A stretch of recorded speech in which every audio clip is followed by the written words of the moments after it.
Good morning. Deconstruction and example, that part. That's we are continuing from that part. Actually, I finished off verbal stage. How we can deal with the text at a verbal stage. Or verbal stage actually looks for paradoxes and contradictions in a very minute manner, like line by line. In from lines that reads and tries to find out how some paradoxes, how some contradictions are occurring in a text, or how relevant it is in the deconstruction process. Okay, as a text as a whole, when we talk like villain becomes hero, hero becomes villain, that's very broad a picture.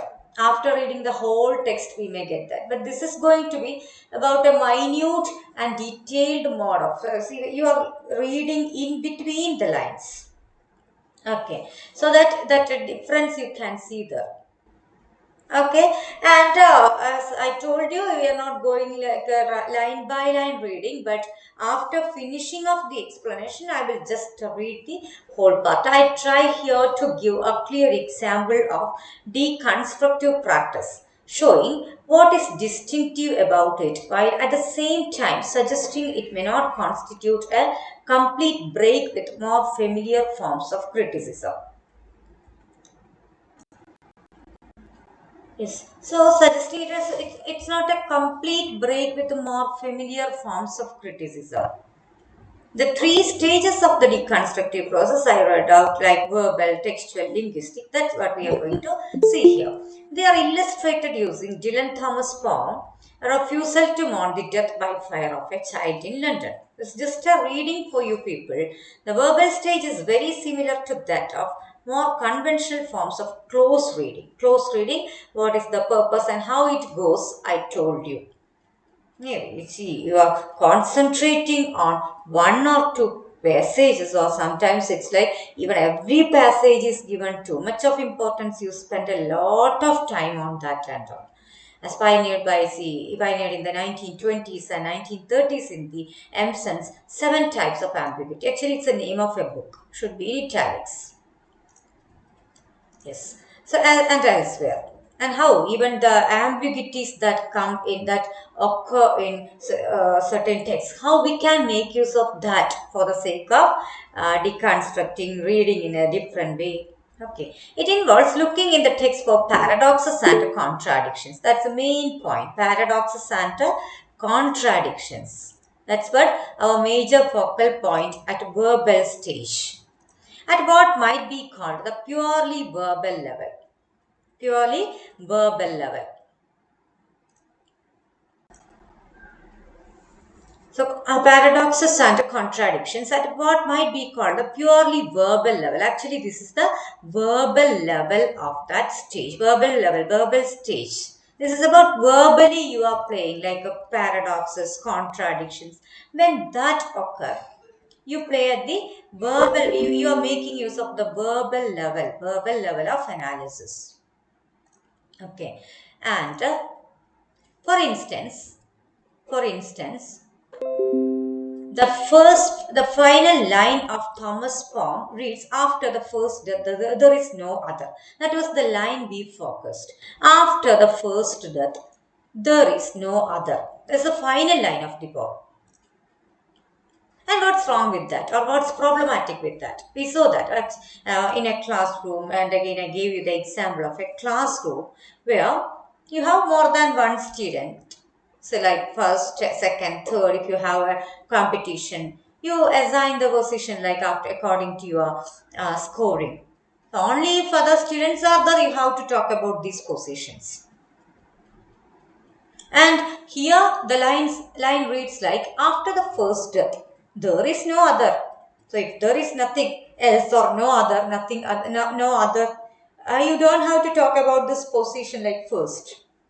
The statement contradicts and refutes itself. Why? If something is called the first, then a sequence is implied of the second. A sequence, it should be the like a second, third, and fourth. Otherwise, there is no relevance for first at all. So the phrase "the first death" clearly implies at the literal level. At the literal level, that is another problematic thing, or that is another important thing.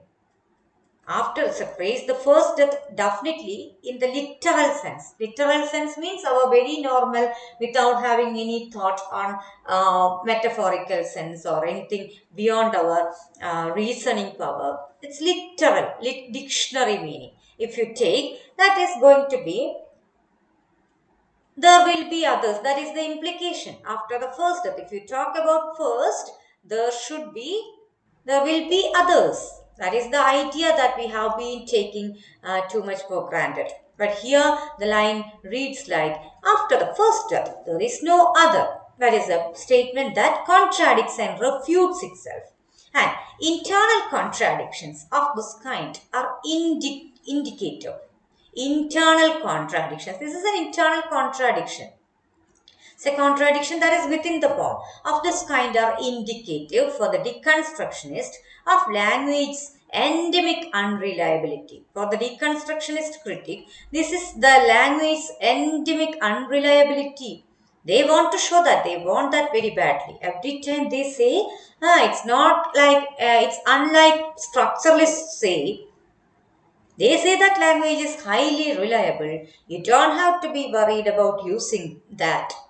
But language is highly unreliable. That's what they want to profess, or they want to show and emphasize. And slipperiness. See what I mean by slipperiness?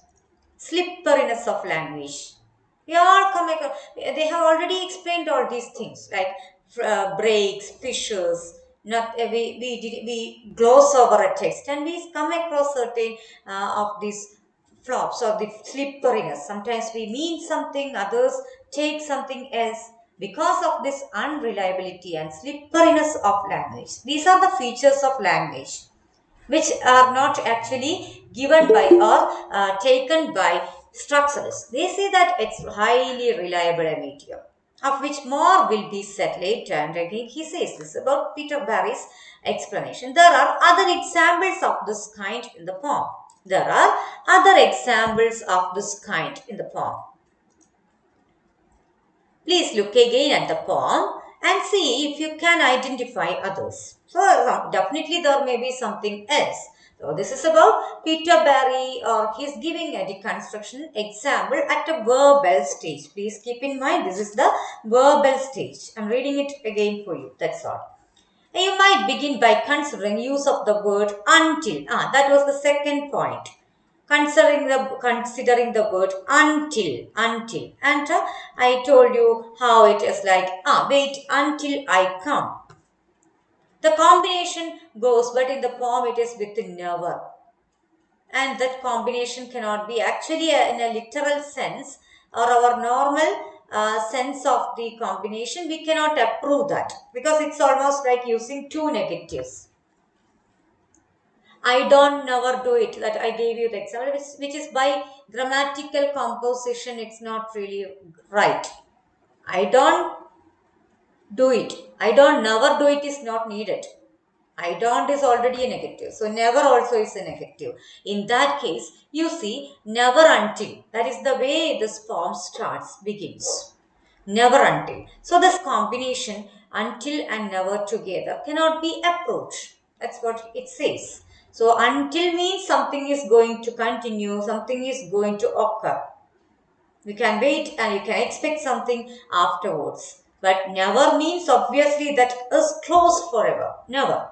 So that is the way this particular combination, that language combination again is pointed out and referred to be a kind of internal contradiction or language unreliability. A combination is possible, but then it brings confusion. And now deconstruction process brings these out. In a reading, if you are reading just as a poem, as for its theme or basic content, you never look into all these things. Whether after the first death, there is no other.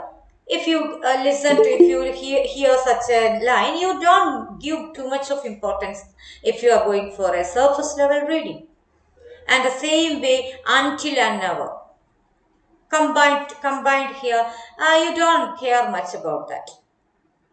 But now you are looking into the text with a deeper sense, and for the sake of deconstruction, so you definitely will have to see what is this, what this problem, how these combinations are not that acceptable, at least in the sense of language. In literature, literary compositions, you can definitely add all these. That is the provision of literature. You can bring contradictions, paradoxes. So definitely almost all the writers make use of this. But the major thing is that we have to find it out by giving importance to each and every line. Otherwise, you just gloss over the text. But that is not the idea of deconstruction. One other facet of post-structuralism relevant here is its tendency to reverse the binary oppositions, like polarity. That is tendency to reverse the polarity of common binary oppositions. Very important. Tendency to reverse the common binary oppositions. I gave an elaborate discussion on this, like male and female, day and night, light and dark, all these binary oppositions, so that the second term is privileged and regarded as more desirable. How it is done in this form, we come across with a line. Regarded as more desirable. How it becomes more desirable. Okay, and regarded as more desirable. So that's why that thus in the poem it seems to be darkness rather than light. Yeah, normally we go like male, female. So privilege goes to male. Day and night. Privilege goes to night, day. Light and dark. Privilege goes to light. But here you are deliberately reversing that binary. How it happens? Here we will come across a line. Thus in the poem it seems to be darkness rather than light. Darkness, let us mark it in green. Darkness is given much importance and relevance. Darkness rather than light. Normally we give importance to light, but here it's darkness rather than light, which is seen as engendering life. And how the writer, how the poet gives this idea, as the poet talks of the mankind, bird, beast and flower, fathering and all humbling darkness. All these happen during darkness. Okay, this is from the poem. This is a line from the poem, the mankind making, and the slash marks refer to the break in lines. This is in one line, that this is another line, and this is another line. So this is the way you can write down as a single passage. When you bring the poems in this, the lines in the poem as a combination for some purposes like writing essay and all, you can do like this. You don't have to write down as the poem gets you this break in lines. Okay, the mankind making, you know how that mankind making that child, the bearing of child or children. See all these activities like bird, beast, and flowers, blooming of flowers and all, fathering and all humbling darkness. All these happen during darkness. When the poet asserts that, you have to think about the binary is deliberately reversed. Poet doesn't say that day is the most beautiful time or day is the most engendering time of life. He instead says that flowering, blooming, and fathering, childbearing, all this happen during night, darkness. So this is the way darkness is privileged rather than day.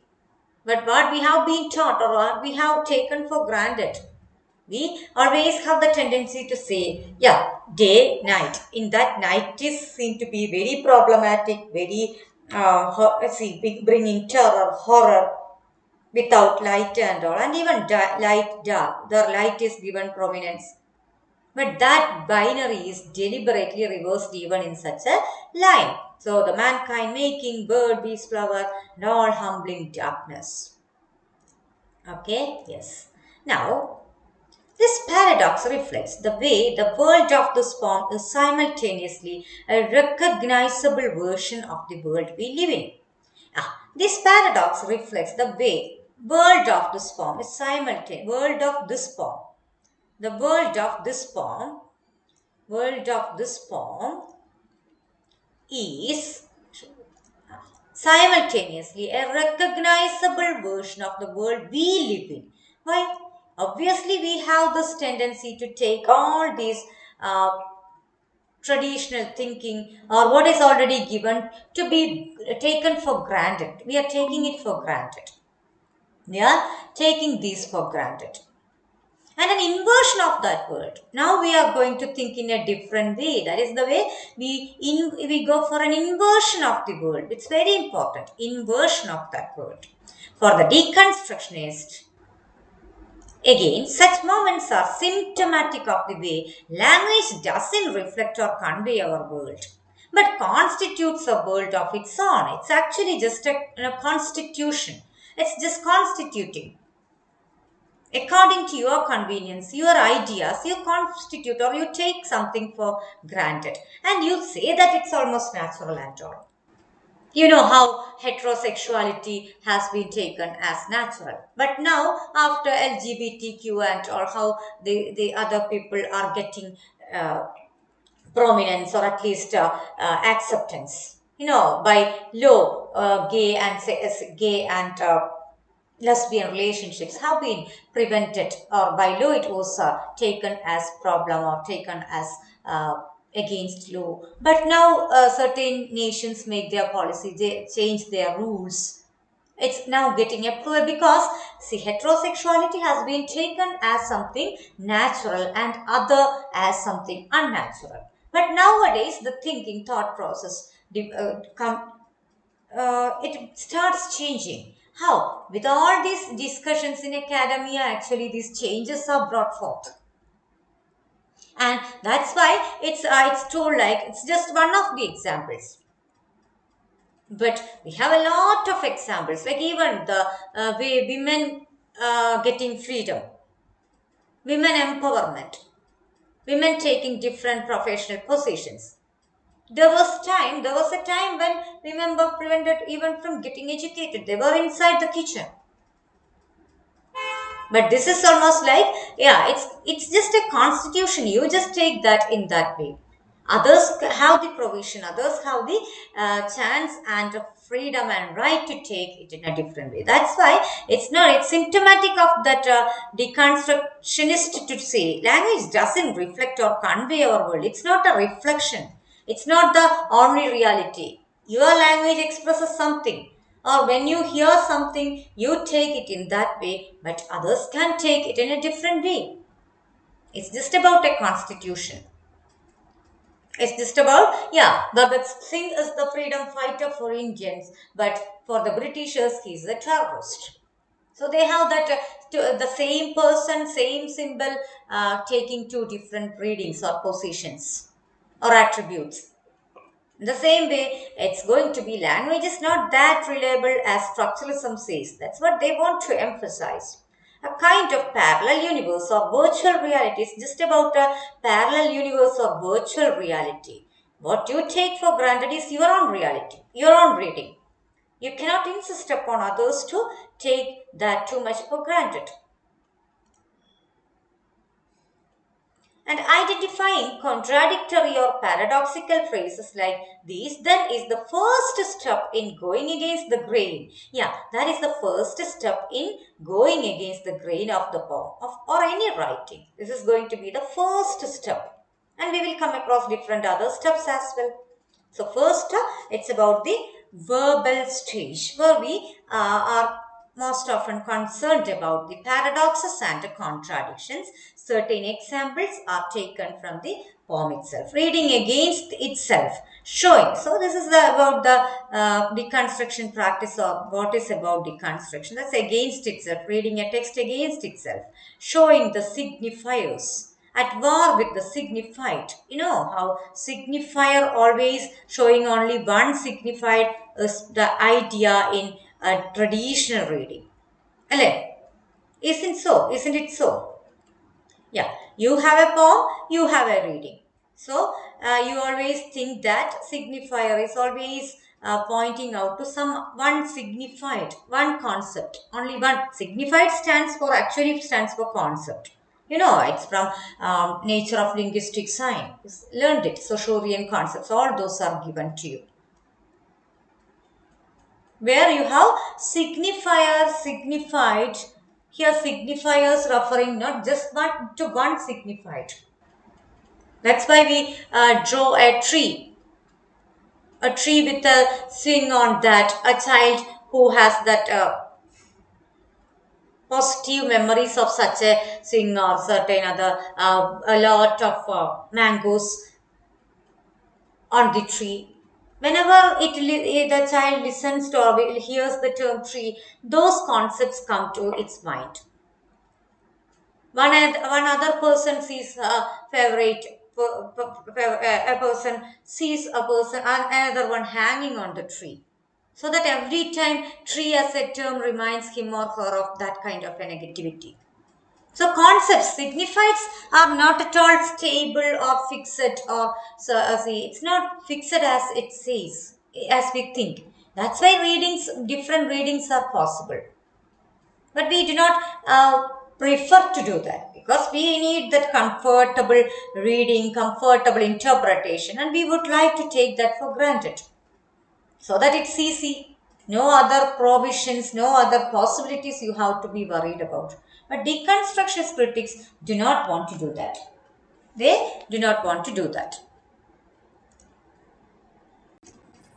Now, and revealing its repressed unconscious. Oh, the term is not really unfamiliar. Repressed unconscious. Now we are trying to reveal its repressed unconscious. This first stage will always turn up useful material for use in the later stages. So, paradoxes and contradictions we can make use in the next part as well. And yeah, the textual stage of the method moves beyond individual phrases. What about the second stage, that is textual stage? Textual stage of the combination or the deconstructionist practice. It moves beyond individual phrases and takes a more overall view of the poem. That's what we have to see next. The overall view of the poem. It takes the overall view of the poem. At the second stage, the critic is looking for shifts or breaks in the continuity of the poem. At the second stage, the critic is looking for shifts or breaks in the continuity of the poem. For that, actually, we need the overall view of the poem.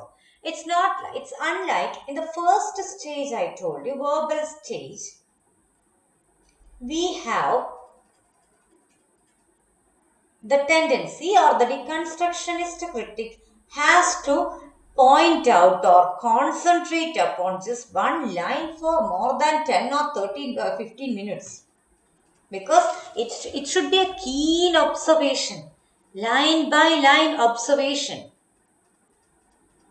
But here it is going to take the textual stage. As the name refers, its complete text is taken from a distance or in the way you take the whole picture and then you try to see the shifts or breaks in the continuity. Only by looking at the whole of the poem, whole of the text, you can find it out.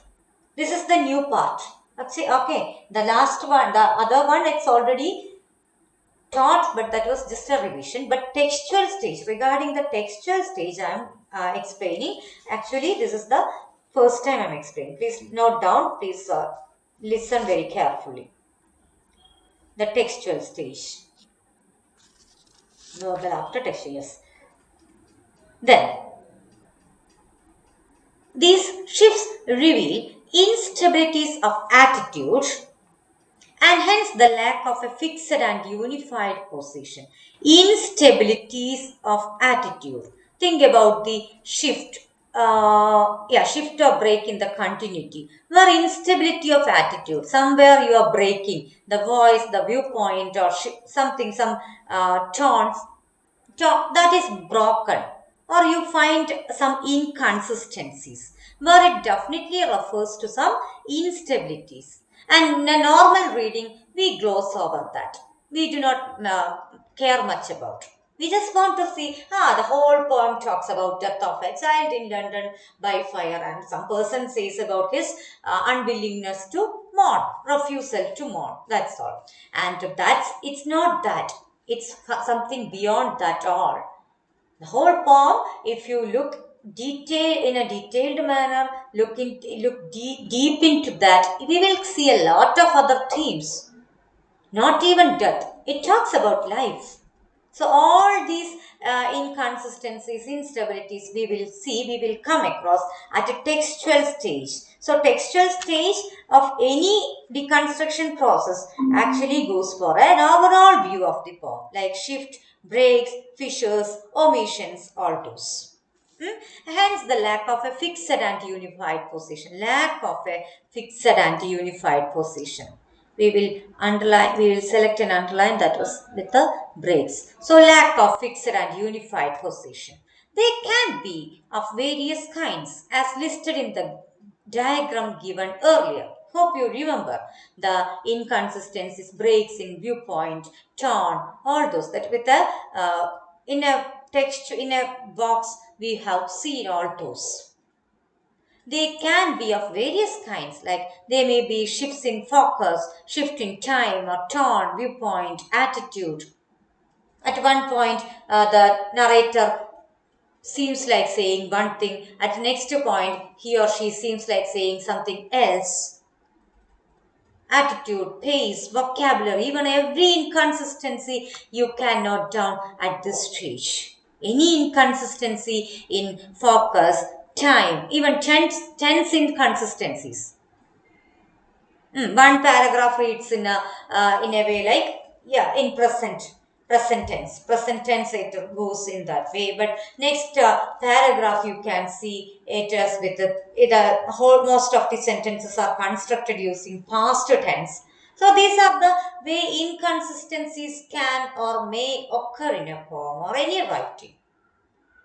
So, shift in time, viewpoint, attitude, vocabulary, every inconsistency you can find out at this stage. Because you are looking at the overall, you are going for an overall view of the poem. They may well be indicated in grammar. Mainly, it is going to be in grammar, grammatical. So it's not error even, not even errors, but certain inconsistencies in time and all. Definitely, we know how tense and all can refer definitely to time, the time of action. Mainly, it's about the time of action. So that grammatically you have to see even the read the text even by focusing on the grammatical points. For instance, in a shift from first person to third, first person point of view, second person point of view, third personal point of third pronouns, how these are important. So first to third, when it shifts, sometimes some inconsistencies will occur. Then you may ask me why. We have first personal pronoun, second personal pronoun, third personal pronoun. The same way you can use first person, second person point of view, and third person point of view. How can it be a shift? How can it be a break? But we will see the practical example from this poem itself now. Or past tense to present. Past tense to present is not problematic. If you know the rule to construct a sentence in past, if you know the rule to construct sentences in present, definitely you can use that. But the inconsistency occurs where you start saying, once upon a time there lived a king, he was a very good ruler, he has a very beautiful wife. He had three beautiful daughters. In that case, it's inconsistent. He had a beautiful wife. His daughters are very brilliant. His wife is very supportive. In that case, also inconsistency. Hope you note down. Had, then is. That is inconsistency. It's not about even the error in constructing the sentence. Yeah, all the sentences I just told you, all those are grammatically right. There is nothing wrong about that. But the problem is with the inconsistency in time. When you write down essays for examination, you just see sometimes all these inconsistencies occur. But certain writers make use of this provision deliberately as well. But in a very surface level reading, we gloss over all that. Sometimes the writer may not have noted it down, but we people can find it out. And even that can bring a different turn for the reading of the poem or any writing, any genre. And thus they show paradox and contradiction on a larger scale. That's it. It's about contradictions, problems, paradox. Ultimately, all these findings will lead you to some paradoxes and contradictions in the poem itself. But on a larger scale. What do you mean by this larger scale here? Because now you are not just reading one or two lines and finding things out, but the whole poem, your textual stage it is. The second stage, the textual stage. Than is the case with the first stage, taking a broad view of the text as a whole. Taking a broad view of the text as a whole. Broad view of the text. In the case of the poem A Refusal to Mourn, for instance,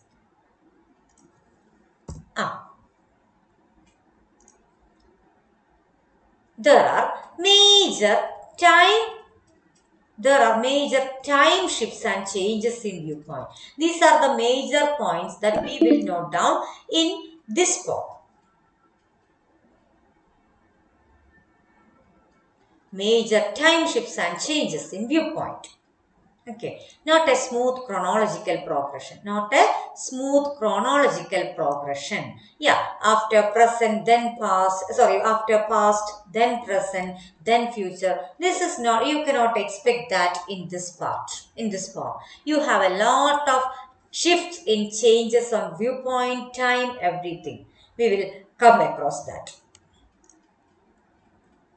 Thus, the first two stanzas imagine the passing of geological eons and the coming of the end of the world. Will explain. The last light breaks, the sea finally becomes still. The cycle which produces bird, beast, and flower comes to an end and light breaks, sea finally becomes still. The cycle which produces bird, beast, and flower comes to an end as all humbling darkness descends. Okay, what's wrong with that? What's wrong with that? The first stanza, imagine the passing of geological eons and the coming of the end of the world.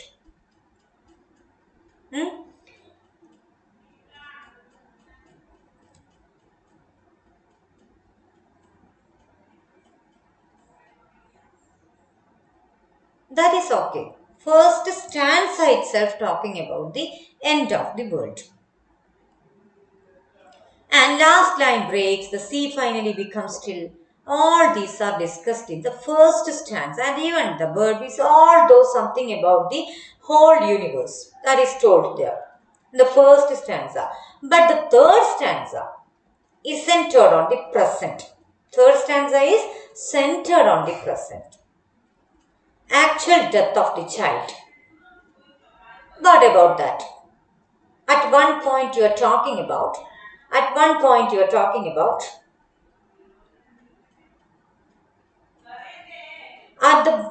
first part you're talking about something very universal, something concerned about heavily universal, something maximum about the universal in general. But the third stanza is centered on the present, that is about the actual death of the child. Okay, we expect some writings to be talking about some universal events and all. But immediately in the third stanza, it is going to talk about a very personal event. It looks like it is going to talk about something heavily universal in the first part. But immediately it shifts to a very personal event. Death of the child in London. That's what is it talks about the break in its viewpoint. If it views about the whole of the universe, it is going to talk about the whole of the world. But immediately it goes back to some very personal and present event. The majesty and the burning of the child's death.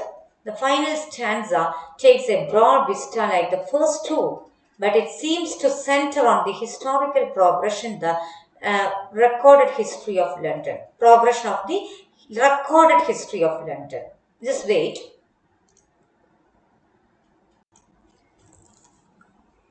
So, textual stage, it takes the whole view, overall view of the poem. That's what we told. In that case, you have to look at the whole text in general, unlike you do with the verbal stage, where you look into detail of each and every line. Sometimes you have to delve deep into just one passage, one line and all. But here you are going to see the shift in time, tone, viewpoint, everything as a broad scale, at a broad plane, where you have to see the grammatical points like tense consistency, the shift in personal pronouns and all, first person to third person to our tense inconsistencies, everything you have to look at. Okay, thus they show the paradox and contradictions on a larger scale. As it is about the whole text, it is going to be the larger scale and taking the broad view of the text as a whole. In the case of a refusal to mourn, for instance, there are major time shifts and changes in viewpoint, where not a smooth chronological progression. It's not a smooth chronological progression as we expect to talk about past and then present, then future. But this is going to be sometimes a mixture. Sometimes it's like a shift in the whole viewpoint from one to the other. We will take the first stanza. First two stanzas imagine the passing of geological eons and the coming of the end of the world. Coming of the end of the world. First two stanza itself talks about the whole of the universe. So the poem may look like something very, discussing some very universal theme as such. The last line breaks, the sea finally becomes still. All these as if it talks about something as the end of the world or something. It's something universal. Okay, and the cycle which produces bird, beast, and flower comes to an end. All humbling darkness descends. All those, if you look at the whole of the text. But the third stanza is centered on the present. Why? It's about the actual death of the child. First two stanzas discussing very universal theme, but the inconsistency occurs where it immediately shifts to a very personal event of the death of a child in London. The majesty and the burning of the child's death. The final stanza takes a broader vista like the first two. Again the next two stanzas, final stanza. The actual death of the child and the majesty and the burning of the child's death. The final stanza takes a broader sense, broad vista like the first two. So this is almost like first two stanzas discussing something very universal. Immediately the third stanza talking about very personal event like the death of a child in London. And again it is in the final part, it goes to a broad vista. All these are inconsistencies. But it seems to center on the historical progression of the recorded history of London. Even in that, it's about the historical progression. If you look at the last line, last stanza, you can see it is about London. Not that universal, but still it's something of a broader kind. But the death of a child, a person's refusal to mourn, all these are very personal events.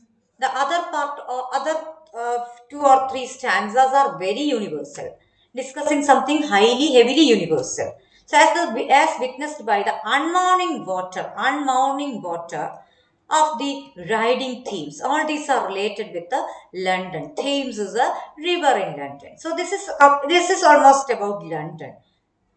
First two parts, it's about complete universe. Then about an event in London, that's about the death of the child. Immediately going to the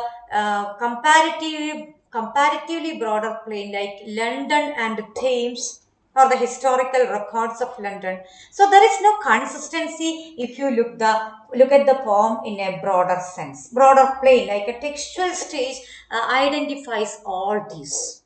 Hence, no single wider context is provided to frame and contextualize the death of the child. Actually, the title looks like death of the child.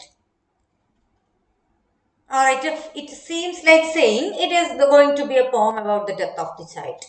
But in the if you look at the complete whole of the poem, you can easily identify that it is not providing any wider context. You don't have this wider context. It's not there. It's missing because one or two stanzas talk about something heavy, highly universal.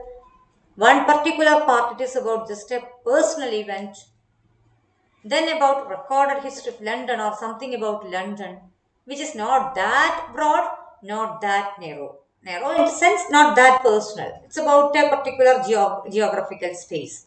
So if you look at the whole of the poem at this textual plane, textual stage, you can see it does not provide a frame to contextualize the death of the child. It's not completely or just about the death of the child.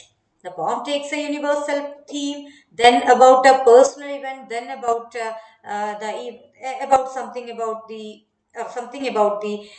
geographical area, space, locality. So this is the way its inconsistency becomes highly visible there. In a definitive perspective, it's about the perspective changing from one perspective to other. At one point, you are talking about universal events. Next point, you are shifting to a personal event, then to something about something of the nation. And the shifts in Thomas' poem makes it very difficult to ground this meaning at all. Because it's very difficult because of this to ground the meaning. You cannot ground it to one single space. The meaning cannot be deciphered. In that way, you cannot decipher the poem. It's not that easy as you talk about. As you talk about the poem's complete sense just by looking at its title. You cannot always decipher just by looking at its title. Okay, yes. So this is the way it's difficulty. That's grounding. Always we do this grounding in every surface level reading. But that is not really possible any longer. Because this is about looking for a deconstructionist reading. Look again at the poem to see if you can detect other examples of this larger scale textual level of breaks and discontinuities. Textual level is of breaks and discontinuity. So, as a whole, verbal stage you can say paradoxes and contradictions in a minor space, like one or two lines you can find it out.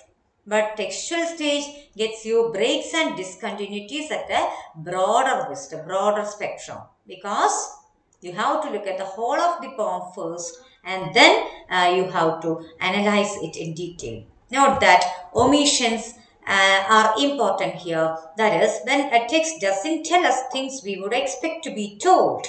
Next is going to be the omissions. We are going to talk about the omissions,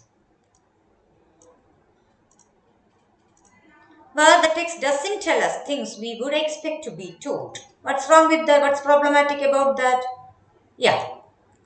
You might begin by asking whether the poet tells us why he refuses to. Why he refuses to mourn. This question is there. He says that I refuse to mourn the death of the child in London. But, or rather, why the expressed intention of not doing so is not carried out. Why does he refuse to mourn the death of the child? We do not get the answer in this form. does he have some rivalry with the child, or even to think that is even is impossible. If it is to mourn the death of a grown up person, it's okay, there may be some rivalry or something between. But a child, how he feels like not mourning or refusing to mourn the death, because child is very innocent as far as our normal thought thinking is concerned. And that's why another omission also is noted down at this stage. Like, why doesn't he tell us? At least let him tell the reason that he refuses to mourn. We do not get that. That is there as an open-ended question. We do not have the proper answer. Why the expressed intention of not doing so is carried out, and after refusing to mourn the death, why he refuses, or why does he refuse, and what is the intention of his doing so. Okay, now we will we how to talk about the linguistic stage, the third stage, the final stage. We will talk about that in the next session. Okay, thank you so much.